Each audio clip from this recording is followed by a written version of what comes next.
Here are our top stories in 90 seconds. Well, it's shocking for somebody who's driven through, dozens if not hundreds of times throughout my childhood. A new perspective of the damage left behind by mudslides in Glenwood Canyon. Now only uncertainty remains on when the highway will reopen. It's a few days to a few weeks. Best case is a few days, more likely getting into the weeks category. A lot of wet weather in the mountains and even more rain on the way for tomorrow.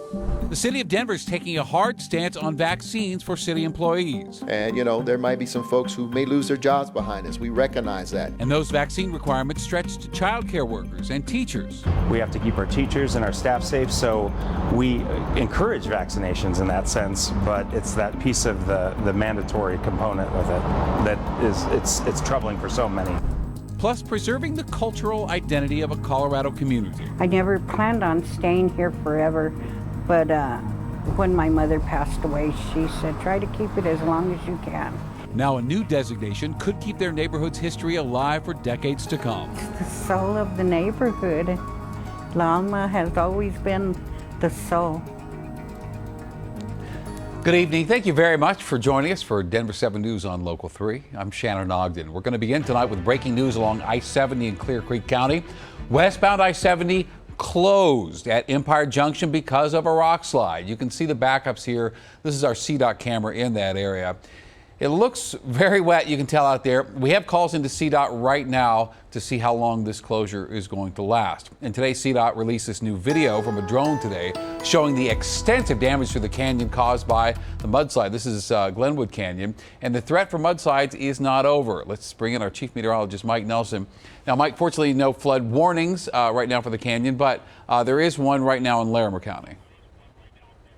Yep, and we have some tough weather for about another 24 to 36 hours before things improve this week. More monsoon moisture, mountain flooding is likely. A different story on the eastern plains where it's bad air quality. This is the view currently up at Loveland Ski Area. Heavy rain falling up into the mountains. Denver, it's gray, but that's bad air. And we have poor air quality in the eastern plains, while western and central Colorado have the flash flood watches and a few areas of warning. So we have the various burn scars showing up here. Mostly flash flood watches, but there's still one warning in effect near the Cameron Peak burn scar in Larimer County until 9:30 tonight. Farther to the south, we have still a lot of rain falling over the foothills and the central mountains and out toward the Grizzly Creek burn scar as well. Tomorrow is a busy day. There'll be a lot of rain in the mountain areas, a lot of flooding expected, and then we have a hotter and drier extended forecast. I'll have all that for you in just a bit. All right, Mike, thank you very much. And it could take several weeks before I-70 through Glenwood Canyon reopens because of the mudslides over the weekend. And when it does, CDOT says traffic could still be impacted in that area. Now, there's extensive damage to parts of the highway, and that's just what is visible, what crews can see. There are some parts still covered in 10 feet or more of mud. Governor Polis knows what a key role the I-70 corridor plays in the economy of really the entire western U.S. So that's why CDOT and other departments are working as quickly as they can to get it cleaned up, reopened, and repaired. My directive to CDOT is to reopen it as quickly as possible with at least some model for the flow of traffic, even one lane each direction, and then to hopefully restore full functionality by ski season to Glenwood Canyon. Right now, the state is working to declare an emergency, and it's also trying to get support from the federal government. And if the rain continues in that area, CDOT crews cannot work. So that delays the process of getting the highway fixed even longer. And the longer I-70 remains closed, the traffic places like Steamboat Springs will see increases. Steamboats on the detour route. Now, on one hand, you have business owners who say this rerouted traffic is causing a boom in business. It's always a good problem to have, right? When you have too much businesses, there's never too much business. So it's a welcome surprise. But on the other hand, it is causing parking and traffic concerns.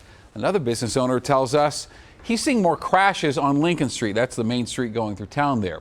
A spokesperson with Steamboat Springs says they have seen boosts to industries like hotels and restaurants and convenience stores as a result of the I-70 closure. Now, before Governor Polis gave us the update on Glenwood Canyon closure, he spoke about the importance of being vaccinated. Now, the governor says right now in our state, 360 people are hospitalized for COVID-19, the overwhelming majority unvaccinated. What makes an enormous difference here in the course this takes over the next few months is whether we can get to that 80% vaccination level. If there's folks out there that are worried about side effects from the vaccine, you're more likely to get struck by lightning. The governor says the pandemic is now an epidemic of the unvaccinated. Well, the city of Denver is giving its workers no choice but to get vaccinated. So all city and county employees now are required to be fully vaccinated by September 30th if they want to keep their jobs. The requirement extends to police, firefighters, correctional workers, healthcare workers, shelter workers, childcare workers, teachers, and that includes all employees at public and private schools. One of the biggest questions, of course, is how will this be enforced? We are asking that employers be responsible for compliance within their own operations. And so we will expect employers to make sure that their employees are complying. There might be some folks who may lose their jobs behind this. We recognize that. But the reality is that we're going to start with working with every employee who has questions. The goal is compliance. We spoke to the Denver Teachers Association today. A spokesperson says the vaccine mandate is getting mixed reaction. We know that we need to keep our classrooms safe. We have to keep our teachers and our staff safe. So we encourage vaccinations in that sense, but it's that piece of the mandatory component with it that is, it's troubling for so many. The city of Denver was among the first in the state to hit that 70% vaccine threshold. According to state data, more than 76% of eligible people in Denver have received one dose. That accounts for just under 13% of the state's population. I know a lot of new information released today from the state and local officials, but we have it all easy to read, wrapped up for you in our in-depth coverage right now on thedenverchannel.com.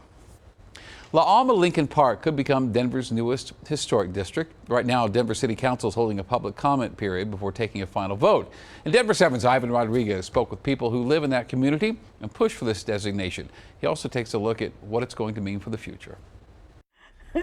Kathy Prieto's family has owned this home in La Alma Lincoln Park since the 60s. Gets better every year. A home she didn't think she'd spend most of her life in. I never planned on staying here forever, but when my mother passed away, she said, try to keep it as long as you can. As years passed, her home became an important piece of her family, one she knew she couldn't let go, especially with the construction of new homes in the neighborhood.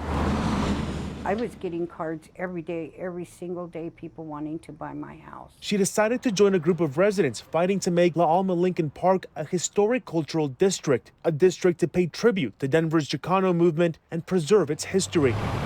The only other neighborhood in Denver to receive such designation is 5 Points. The district designation would mean that the homes get to remain intact, the character remains intact, and it also honors the cultural heritage, the cultural history that is here in this neighborhood. The proposal would protect buildings from Denver's early development days in the 1870s through the Chicano movement of the 1960s and 70s, but homeowners could still make changes to the existing structure. Additions can happen, dormers, new roofs, changes to the windows, porch maintenance. These protections are also important to Felix Herzak, who moved to this neighborhood from Sloan's Lake, a place he says lost its charm after new builds took over. Things started to change. You had people buying and selling small corner lots, and suddenly the house was gone, and then it was 2 houses gone. Gaining historic cultural designation would also allow for plaques to go up near areas of importance to help keep the stories of the community alive, stories that Kathy is a part of,